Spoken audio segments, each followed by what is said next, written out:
Hola, qué alegría dar la bienvenida a quienes nos escuchan a una nueva inmersión profunda.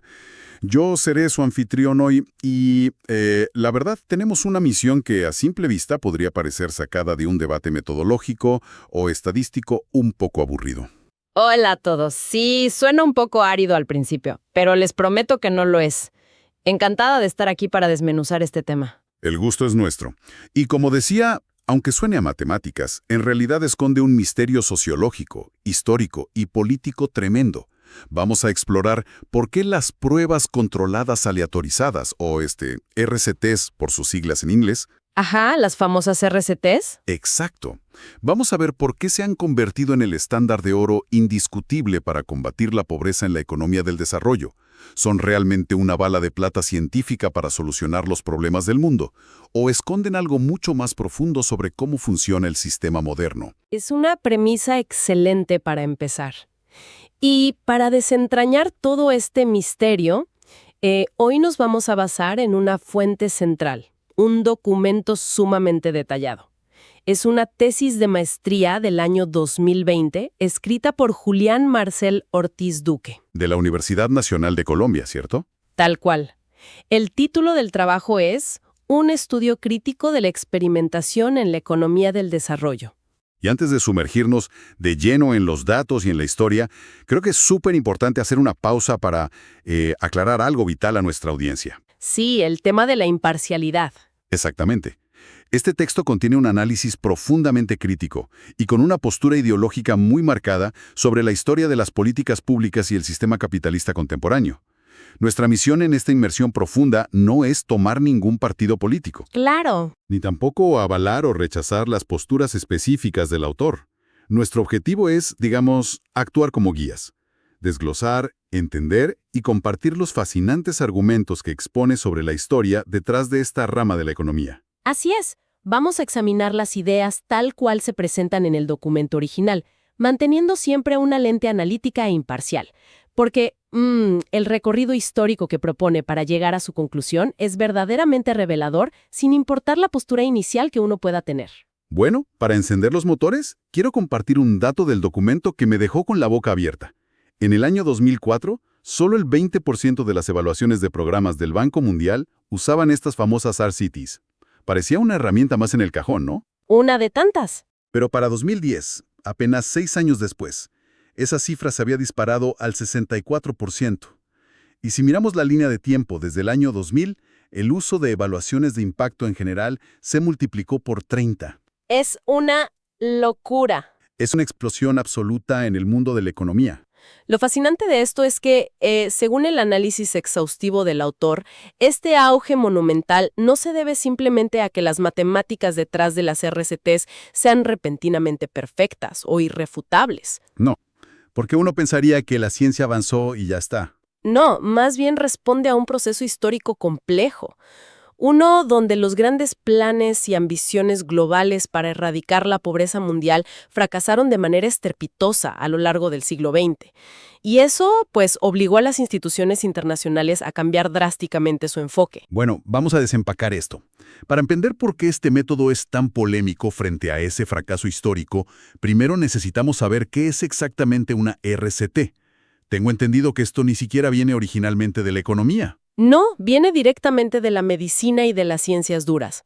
Se basa en algo que históricamente se conoce como el método de diferencias de John Stuart Mill.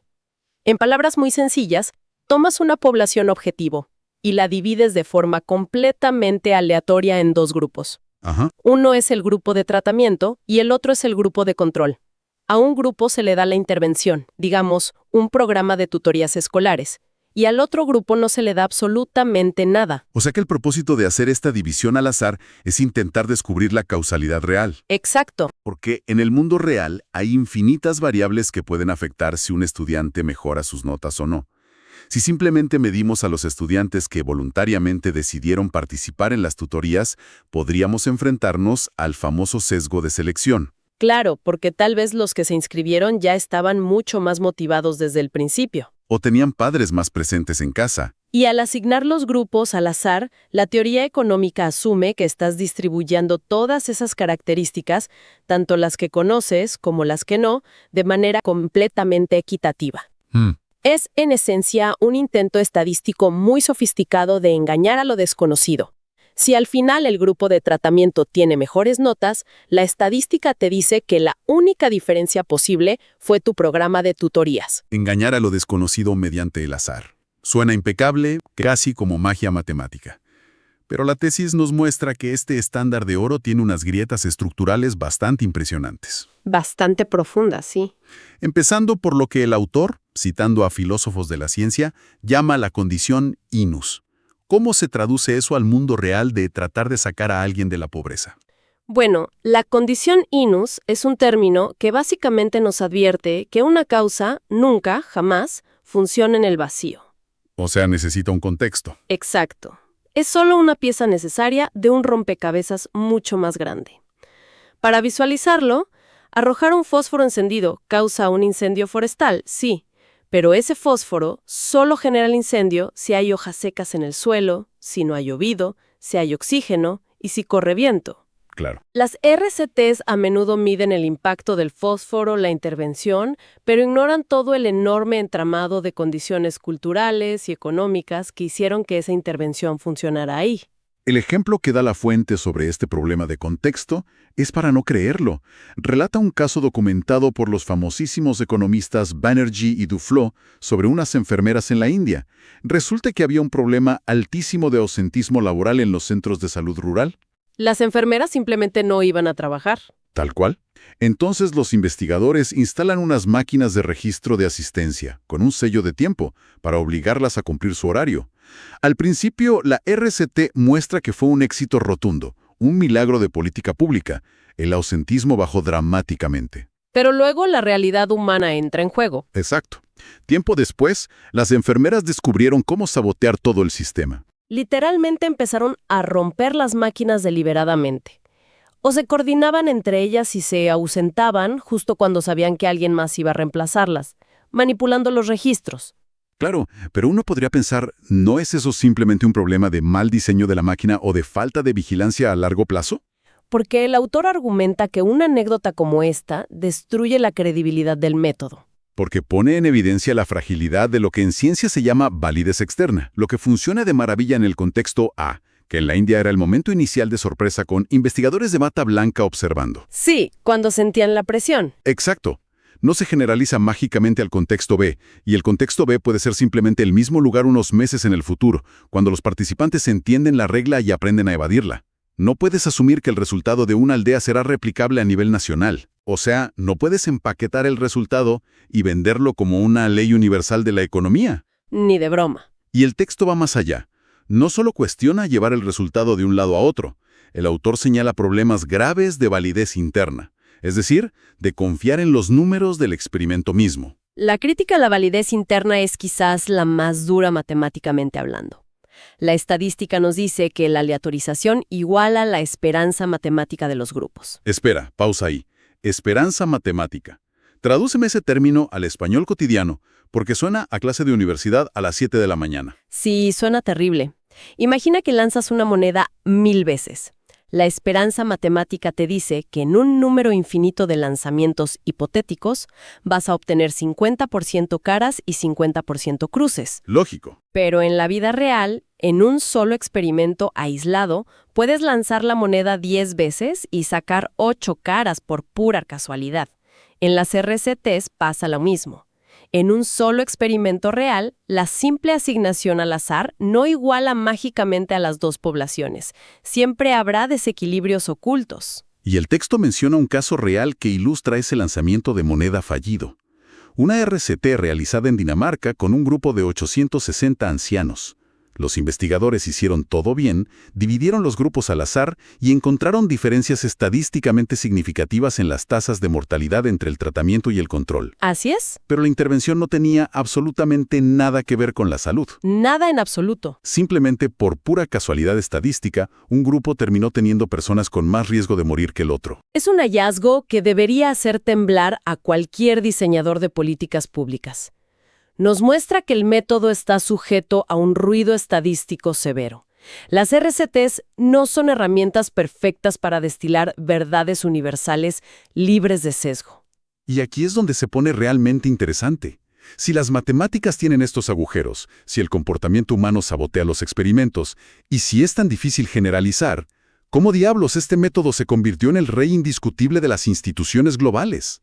Para responder a eso, el autor nos dice que tenemos que guardar las calculadoras y abrir un libro de historia. Me encanta. El viaje histórico que plantea la tesis es fundamental. Nos remonta a la edad de oro del desarrollo económico, desde los años 40 hasta los 60. El mundo salía de la Segunda Guerra Mundial, Europa estaba en ruinas y había un optimismo ciego en la capacidad técnica para moldear sociedades enteras. El autor cita un famoso discurso del presidente estadounidense Harry Truman en 1949, y misiones masivas como la de Lauchlin Curry en Colombia. Sacar a un país de la pobreza no era dar pequeños subsidios, era un desafío de ingeniería. Una transformación total. La analogía que usaban del economista Rosenstein-Rodan me parece fascinante. Decía que desarrollar un país era como empujar un avión en la pista. La teoría del gran empuje. Rosenstein-Rodan argumentaba que no puedes hacer volar un avión empujándolo un poquito cada día. Necesitas una velocidad crítica, una inyección masiva de capital e infraestructura para lograr el despegue económico. Se creía que el Estado debía planificar carreteras, presas, industrias pesadas. Sí, se pensaba que cualquier país del llamado tercer mundo podía emular rápidamente a los países centrales si se le aplicaba la fuerza técnica adecuada. Y le metieron fuerza financiera en serio. El ejemplo cumbre es la Alianza para el Progreso en los 60. Estados Unidos inyectó el equivalente a $100,000 millones en América Latina. $100,000 millones. Una cifra impensable, aunque el texto subraya que este flujo masivo de dinero no era pura filantropía, claro. No, había un interés detrás. El objetivo geopolítico en plena Guerra Fría era acelerar el desarrollo capitalista para evitar que la influencia comunista soviética y el ejemplo de la Revolución Cubana se expandieran. Una transformación total financiada por el miedo geopolítico. Pero, alerta de spoiler histórico, fracasó. Las economías latinoamericanas no se convirtieron en réplicas del estadounidense. La pobreza extrema persistió y la desigualdad empeoró. Y ahí la historia nos lleva a los años 70 y 80, donde las grandes ambiciones se desinflan por completo. El choque con la realidad fue brutal. En los 70, con Robert McNamara en el Banco Mundial, vemos un giro dramático. La meta deja de ser la transformación estructural de la economía y se reduce a satisfacer las necesidades básicas insatisfechas. O sea, ya no crear potencias industriales, sino asegurarse de que tengan un grifo de agua potable. Exactamente. Y la estocada final llega en los 80 con la crisis de la deuda externa. Los países quiebran, llega el neoliberalismo y los programas de ajuste estructural. Los organismos internacionales le dicen a los estados: ustedes son pésimos administradores, den un paso atrás, privaticen y dejen que el libre mercado solucione todo. Si conectamos esto con el panorama general, llegamos al punto de inflexión en los 90.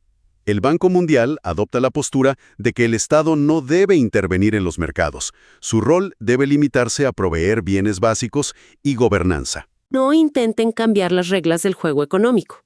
Y mientras a los gobiernos se les prohibía soñar en grande, a los teóricos de la macroeconomía les iba igual de mal tratando de explicar por qué unos países crecían y otros no. La tesis menciona un estudio de Javier, Sala y Martin que hizo 2 millones de regresiones. El famoso episodio de las 2 millones de regresiones, sí. Intentando explicar el crecimiento económico y encontró correlaciones absurdas. Los datos sugerían que ser protestante reducía el crecimiento, pero ser budista lo aumentaba. Parecía un fallo en la Matrix. Ese callejón sin salida es la pieza que completa nuestra historia. Ante la imposibilidad de predecir el crecimiento macroeconómico, sumado a la orden de reducir el Estado, la disciplina económica sufrió una crisis. Abandonaron las grandes preguntas, tal cual. Dejaron de preguntar cómo industrializar una nación y se refugiaron en preguntas pequeñas, hiperenfocadas y medibles. Así nació la demanda masiva por las RCTs. De las cenizas de los megaproyectos fallidos, pasamos de preguntar cómo construimos una red ferroviaria a qué pasa si le regalamos lentejas a las familias para que vacunen a sus hijos. Un cambio de escala radical. Y eso nos introduce a lo que el texto define maravillosamente como la plomería económica. ¿Quiénes son los actores en este nuevo teatro de intervenciones microscópicas? El autor mapea a los participantes en 3 grupos. Primero, los financiadores. Estados con poco presupuesto y fundaciones multimillonarias, como la Fundación Gates. Segundo, los implementadores. Economistas estrella de universidades de élite buscando prestigio. Y el tercero son los pacientes, me imagino. Exacto, las poblaciones vulnerables del sur global que reciben la intervención. Y el término plomero no es un invento del autor para burlarse. Cita a Esther Duflo, ganadora del Nobel, quien llama a los economistas plomeros que arreglan pequeñas fugas porque la teoría macroeconómica es inútil. La resignación ahí es profunda. Aún más reveladora es una cita de Ajit Banerjee, coganador del Nobel. Él llega a confesar que tal vez el crecimiento está fuera de nuestro control. Sugiere que lo mejor que podemos hacer es mantener el fuerte, mantener el equilibrio social y evitar la miseria extrema. Mantener el fuerte. Es una filosofía de contención. Entonces, ¿qué significa todo esto en la práctica? El autor usa un ejemplo de Colombia, el programa Jóvenes en Acción. Un caso de estudio impecable. Jóvenes en Acción capacitó en oficios técnicos a miles de jóvenes. La evaluación con RCT demostró éxito a nivel individual. Los jóvenes del tratamiento tenían mayor probabilidad de conseguir empleo formal. Visto así, en un titular, suena a que resolvieron el problema. Pero el autor hace zoom hacia atrás y expone la trampa. La intervención ayudó a individuos específicos a saltarse la fila del desempleo. Sin embargo, el desempleo juvenil estructural, la falta de industrias, todo siguió igual. El programa no creó un solo puesto de trabajo nuevo, solo cambió quién ocupaba los pocos puestos disponibles. Es la metáfora perfecta. Le das un salvavidas a alguien en un barco que se hunde, mides que flota mejor. Organizas una rueda de prensa, pero ignoras el agujero en el casco del barco. Y aquí es donde la tesis entra en su argumento más denso sobre la sociología de esta obsesión por los datos. El autor sostiene que las RCTs cumplen una función vital de regulación emocional y control político. ¿A qué se refiere con regular las emociones a través de la estadística? Pensemos en una sociedad capitalista con desigualdades abismales. Eso genera frustración y riesgo de conflicto. El Estado necesita convencer a la población de que está haciendo algo. Hoy, la herramienta es la política basada en evidencia. Al presentar ecuaciones incomprensibles y aparente transparencia, el Estado delega la responsabilidad a la neutralidad de los números. Opera bajo lo que el texto llama una división de la labor cognitiva.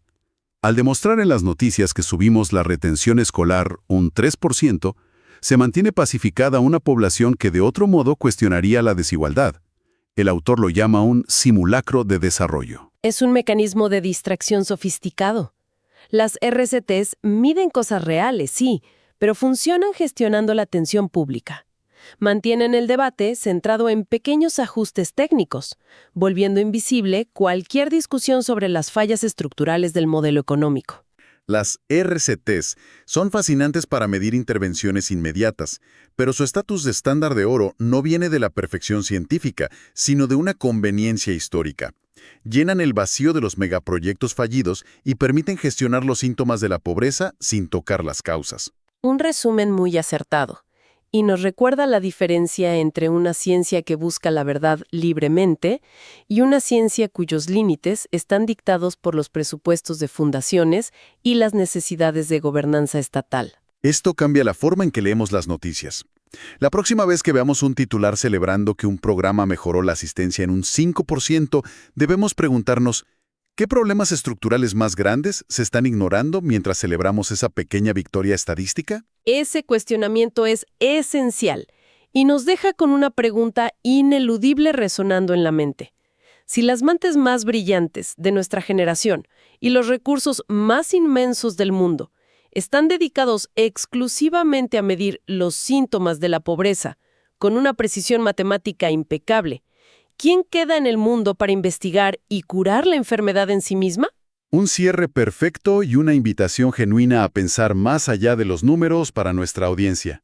Esperamos que este análisis haya despertado tanta curiosidad y escepticismo saludable en quienes nos escuchan como lo hizo en nosotros al preparar el material.